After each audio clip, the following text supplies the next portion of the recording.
Y ellos están imponiendo una circunstancia de la que no escapamos, que no se sale del petróleo, ni del carbón, ni del gas, que no se soluciona la crisis climática, porque la solución de la crisis climática está a punto a pasar de colapso a colapso climático, y el colapso climático ya hace que todas estas reuniones sean inocuas, porque el poder de la codicia en el corazón de los gobernantes de Europa Occidental, con excepciones, y de los Estados Unidos, está sediento de sangre de bebés y produce un genocidio, porque igual caen los misiles sobre las lanchas del Caribe, sobre nuestros jóvenes, o el veneno sobre nuestros campesinos.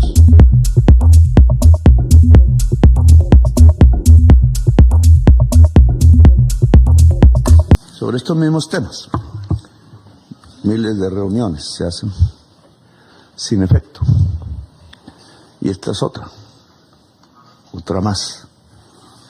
Quiero comenzar un poco con mi visión pasado ya los años. Esta es mi última intervención en Naciones Unidas en estos días, porque ya acabó mi periodo presidencial, pero me ha servido para aprender unas cuantas cosas y tratar de explicar otras de acuerdo a mi presencia en el mundo desde Colombia y desde América Latina, y por ahí comienzo, trato de ser breve. Recientemente lo que sucede en Colombia es que yo soy un presidente desertificado por un gobierno extranjero. No sé si estará aquí, creo que no. Los Estados Unidos de Norteamérica, o sea, mi anfitrión. ¿Con qué derecho del derecho internacional puede un presidente de un gobierno extranjero desertificar a otro que fue elegido por su propio pueblo? ¿Eso es democracia o el comienzo de la barbarie? Pues yo soy y vengo aquí como presidente desertificado, incluso explícitamente no desertificado mi gobierno, mis Fuerzas Armadas, mi policía, que soy comandante en jefe, sino la persona, es decir, el que habla, presidente de Colombia por elección popular, y me queda un año aún de mandato. Eso pasa en Colombia alrededor de un tema: las drogas, la sustancia que determina Naciones Unidas cuál es venenosa y cuál no. Dijo hace unos años que era la marihuana y resultó que el cannabis era menos peligroso que el alcohol, pero el alcohol no lo metió Naciones Unidas en las sustancias, porque realmente no se produce tanto en el sur del mundo, sino en el norte. Y entonces tenemos que las sustancias son peligrosas, no por la ciencia, sino por si se producen en el sur o se producen por el norte. Y estamos siendo víctimas de eso, porque han caído misiles sobre jóvenes desarmados en lanchas rápidas en el Caribe latinoamericano y no latinoamericano. Entonces, segundo hecho, están asesinando jóvenes con misiles, ordenado por un presidente que es de los Estados Unidos. No es solo la desertificación personal del presidente Petro, es el asesinato ya de más de 15 jóvenes, que era precedido por el encarcelamiento de miles y miles de jóvenes caribeños, entre esos los de nuestra isla de San Andrés y de Providencia, en las cárceles aquí al lado, por llevar embarcaciones con sustancias que estas Naciones Unidas determinan que sean peligrosas, solo porque vienen del sur. Y agrego, han muerto centenares, miles de jóvenes caribeños de todos los idiomas y colores de su piel y músicas, que las tienen muchas y hermosas, y baila la humanidad con ellas. Algunos no saben bailar bien. Yo he aprendido. Muertos, asesinados por las mismas mafias. Porque la política internacional de drogas es sobre drogas, no sobre personas. Le echa la culpa a las cosas y no a las personas. Fetiches, decía Marx, fetiches, fantasmas. Porque la culpa no la tienen las cosas inertes, como el petróleo, el carbón u otros venenos, sino la culpa la tienen seres humanos de poder a los cuales la codicia le ha ganado el corazón y les llamamos narcotraficantes. No hay una guerra contra los narcotraficantes, esos viven en esta ciudad, viven en Miami, viven en Dubái, viven en París, viven en Madrid, donde hay lujo, no en donde hay pobreza. Pero los misiles y los pueblos caen sobre la pobreza, no sobre donde está el lujo. Otro problema, la guerra contra sustancias inertes y no contra los dueños de las sustancias inertes ilícitas. Por eso tiran bombas sobre la sustancia y matan jóvenes pobres. Por eso nos quieren obligar en Colombia a echarle veneno al campesino pobre, al cual nunca le dieron tierra fértil, tuvo que irse por violencias de 2 siglos, porque somos el país de los 100 años de soledad, a las selvas, y no hubo otro producto que pudiera darle una vida relativamente para comer, para vivir, que la hoja de coca, a la cual Naciones Unidas le echó la culpa, y es un vegetal. ¿Qué culpa tiene la hoja de coca? Pero aquí se castiga, y gracias a ese castigo, porque yo dije que no caía una gota de veneno más sobre nuestros seres humanos pobres ni sobre nuestra agua, es que soy un presidente de certificado. A través de un estudio que hace Naciones Unidas, y le quiero comentar, Rebeca, usted no es la responsable ni la culpable, aclaro, pero puede ayudarme. Un estudio de Naciones Unidas del 2023, falso científicamente, que ellos me reconocen que es falso, pero no lo escriben. Les da pena, porque hicieron una estupidez estadística. Coger las zonas diferentes en Colombia de hoja de coca que quedan en las selvas, unas en expansión, porque van para Europa, otras en marchitamiento, porque iban a Estados Unidos, y aquí empezaron a consumir fue fentanilo, que es peor, 30 veces peor, que es la señal del fracaso rotundo de la llamada guerra contra las drogas, que nunca fue guerra contra los narcotraficantes, sino política dominante de poder mundial, del norte sobre el sur. Solo sirvió para eso. Y por eso aquí en este país, si pasan 10 años de consumo de fentanilo, habrá 1 millón de muertos. Y ya hubo 1 millón de muertos en América Latina en la llamada guerra contra las drogas. Vamos para 2 millones. Como 30 gasas. Y están ligados los dos fenómenos. Porque igual caen los misiles sobre las lanchas del Caribe, sobre nuestros jóvenes, o el veneno sobre nuestros campesinos, o la desertificación personal al presidente Petro porque se opone a estos misiles, asesinando desde el poder y el gobierno que dice ser demócrata y dirige las Naciones Unidas.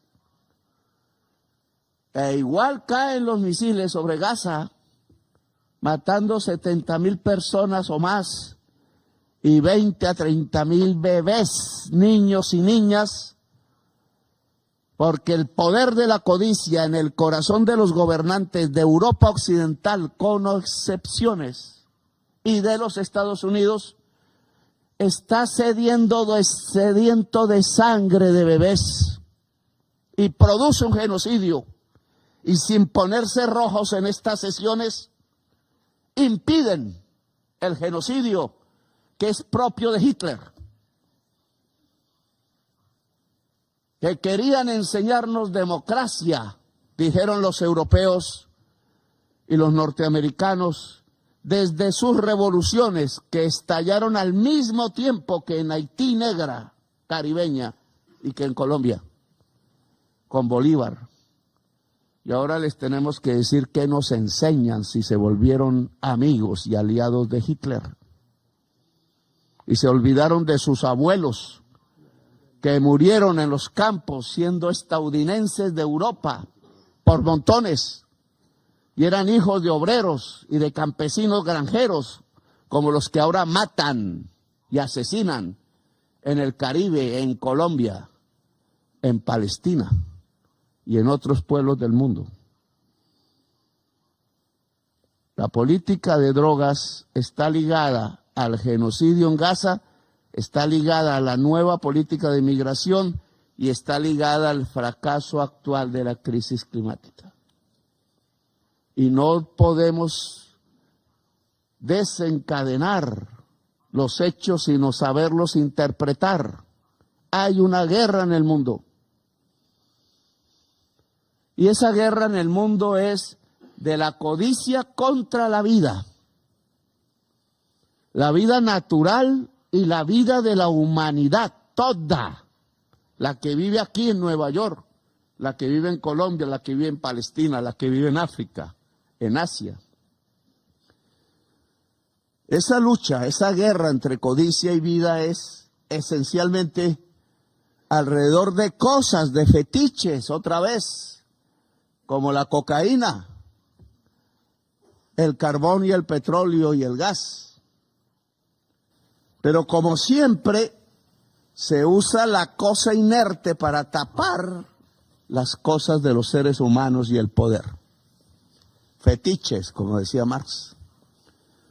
El capital crea fetiches para que la realidad no florezca en nuestra mente. Y espero que me corto un poquito, estoy entrenándome para el discurso de la asamblea. ¿Por qué está ligado? Es el último, entonces tengo derecho. Y además estoy desertificado, entonces tengo ganas de hablar. ¿Por qué están ligados? Están ligados porque el principal conflicto, la principal contradicción de hoy es entre la codicia y la humanidad y la vida. La codicia, lo aprendimos, todos los economistas lo dicen, es la ganancia. Y la ganancia en este tipo de forma de producir que domina el mundo solo puede construirse a partir de ampliar la producción de cosas, mercancías, más y más. Es el capital. Así es la marca. No es que pueda haber un capital bueno, compañero Ruto, y un capital malo, ni bueno ni malo. La lógica del capital, que es una relación entre seres humanos, no cosas, no es la máquina, no es la casa, no es el tapete o la cama mullida o la finca. El capital es una relación entre gentes que producen. Y unos ganan por el trabajo de otros, pero tienen que trabajar más y más y la jornada no les da y entonces tienen que tener más y más productividad.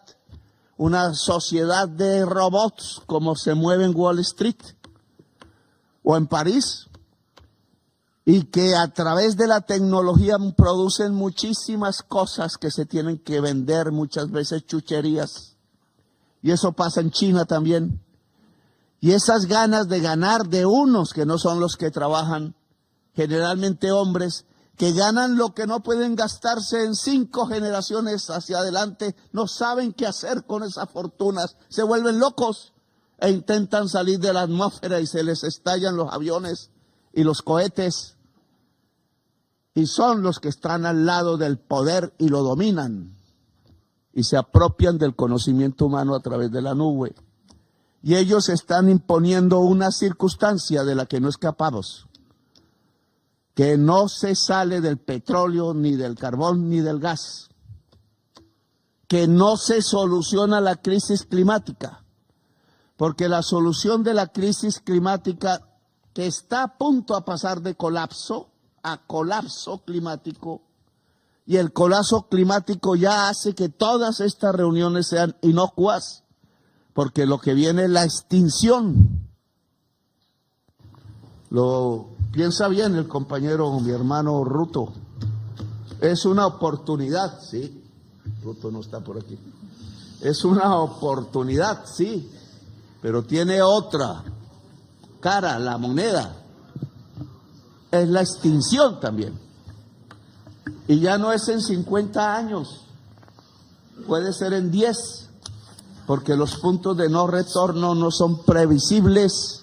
Y ya vimos el primer campanazo de un punto de no retorno, que son los delfines rosados del Amazonas muertos por centenares, porque se calentó el agua debido al calentamiento global y a los incendios desaforados de la selva. Y si la selva amazónica no se salva, no se salva la humanidad. Punto de no retorno. Ahí va a ser la COP30, compañera. ¿Qué vamos a decir ahí, frente a la selva, cuando estamos a punto de que se queme, y con ella se quemará no Brasil, sino la humanidad entera en su vida? ¿Por qué? Porque los dueños del poder no quieren la solución, y la solución es una. No es como me enseñaron en la feria de Osaka, el Japón, en un pabellón muy hermoso, de una economía circular a partir del alga y de la absorción del CO2. Pero les pregunté cuánto cuesta y dijeron que aún no sabía, porque cuesta mucho, mucho, y en el capital no se gasta por encima de la minimización de los costos para maximizar la ganancia. Y es marca. No habrá capitalista bueno que haga lo contrario. No lo va a haber. No hay capitalismo verde. Nos hemos equivocado. Naciones Unidas se ha equivocado creyendo que el mercado, Rebeca, soluciona la crisis climática, creyendo que los bancos van a llevar, a partir de la libre competencia del sistema y el mercado financiero, a gastar en donde es verde y a no gastar donde es fósil. Si lo fósil hace más productividad y aumenta la ganancia, siempre el capital invertirá en lo fósil, a menos que alguien se lo prohíba. Y eso es un poder mundial. Eso se llama humanidad, regulando el capital.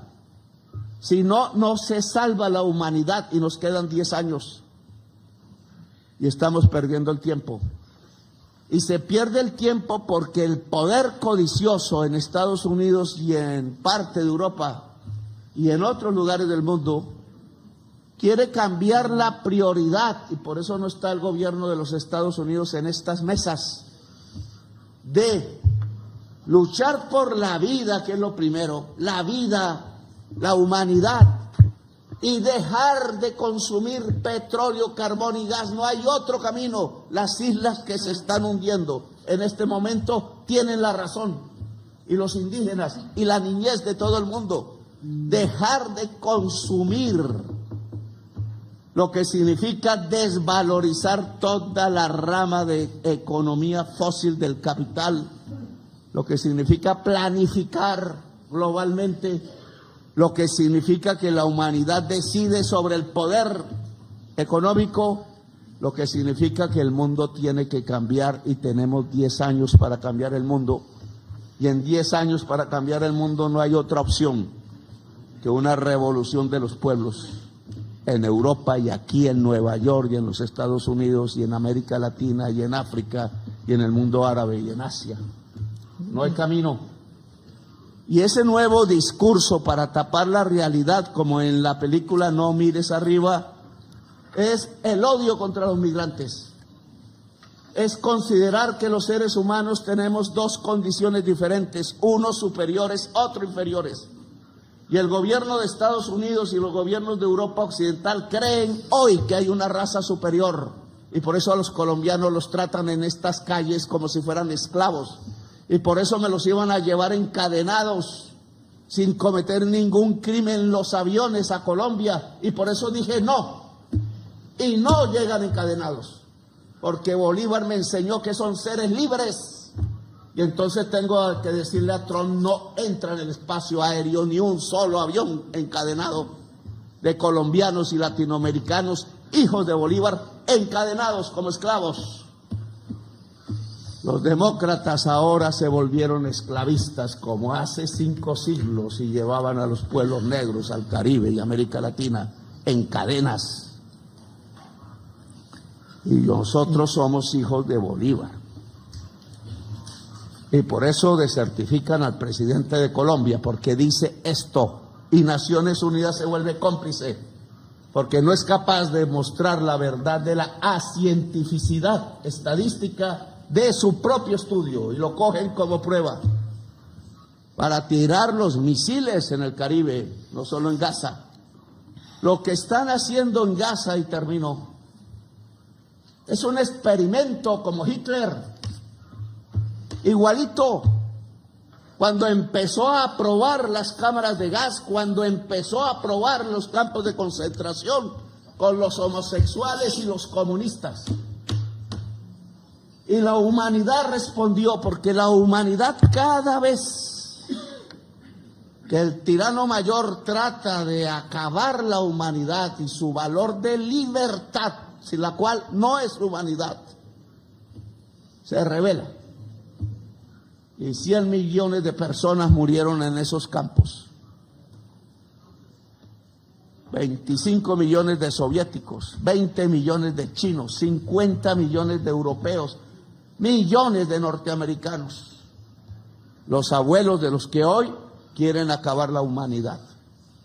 Y los que nos tiran misiles, los nietos nos tiran misiles en el Caribe y en Gaza.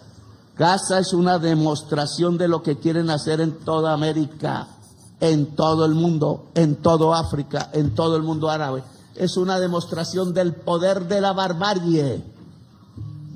No es que le tengan rabia solamente a los árabes de Palestina, porque se arrodillan al capital financiero que hoy dominan, no los judíos, a los que no le tenemos ningún rencor, los abrazamos, sino a los que se vuelven amigos de Hitler y tiran bombas a los niños como el nuevo Herodes.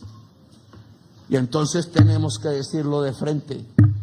Quieren no acabar las causas de la crisis climática por codicia, poniendo en riesgo la vida de todo el planeta Tierra en el único lugar del universo en donde existe, en el único lugar del universo en donde la vida creó una vida superior por su inteligencia, que es el cerebro humano de todos, árabes, africanos, latinos y norteamericanos y europeos, que deberían estar unidos, porque los cerebros unidos de la humanidad alcanzan las estrellas, o como decían los romanos, ad astra. Pero aquí quieren es arruinar los cerebros a través de las bombas, lo contrario, porque la codicia les dominó el corazón. Y a Gaza nos lo muestran entonces como lo que a ustedes también les va a pasar, dicen, y lo estamos viendo con misiles en América Latina, sobre jóvenes que no tienen la culpa, por una política desacertada, compañera Rebeca, de la ONU, de pensar que la sustancia tiene la culpa y no los que viven en Nueva York o en Miami o en Dubái o en París. Los misiles no van allá, van a los pobres. Es el mismo poder que no deja solucionar la crisis climática y por tanto no deja que sea posible la vida de la humanidad, el que tira las bombas en Gaza. Y es el mismo poder que tira las misiles en América Latina, y lo hace para no perder dinero, ni un segundo de ganancia. Lo hace para seguir dominando el mundo. Si un país como los Estados Unidos vuelve al chauvinismo, y lo ve usted en el comercio, compañera Rebeca, aún en el mismo comercio, chauvinismo, defender la tribu y olvidarse del mundo, ese poder, con el poder de las bombas nucleares, se olvida del mundo humano pero no del mundo como colonización, como conquista, como esclavitud.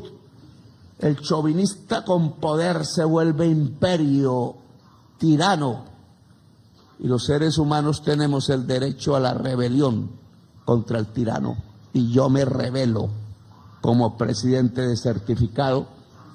Acabar el genocidio significa una fuerza armada de paz de Naciones Unidas. Sin la Europa genocida, sin Estados Unidos genocida, la humanidad, a la cual no se nos ha hecho caso, votando aquí por inmensa mayoría que se acabe el genocidio, y contestan con bla, bla, bla, y cuando llega el momento con el bloqueo en el Consejo de Seguridad de Naciones Unidas. Bloquean para que sigan matándose los niños. No puede mirar Naciones Unidas la cara de la humanidad permitiendo eso. Nadie lo va a perdonar por generaciones. Naciones Unidas se acaba si siguen ese camino. Si bloquean en el Consejo de Seguridad, se vota en la Asamblea General. Y lo que se vota ya no es una solicitud, sino la configuración de un ejército de salvación de la humanidad. Y si me toca decirle a China que ponga los destacamentos, que lo solicito, porque no se puede permitir ni un día más, y porque los ejércitos de Europa se han rendido ante Hitler, y porque el ejército de los Estados Unidos se está rindiendo ante Hitler, y los que ayer fueron la gran alianza hoy se arrodillan, y entonces le toca al resto de la humanidad, que es la mayoría, responder. Y se responde, no solo con cartas, Rebeca. Las normas están escritas. Uniting for Peace mostró el camino. Y tenemos también ejércitos.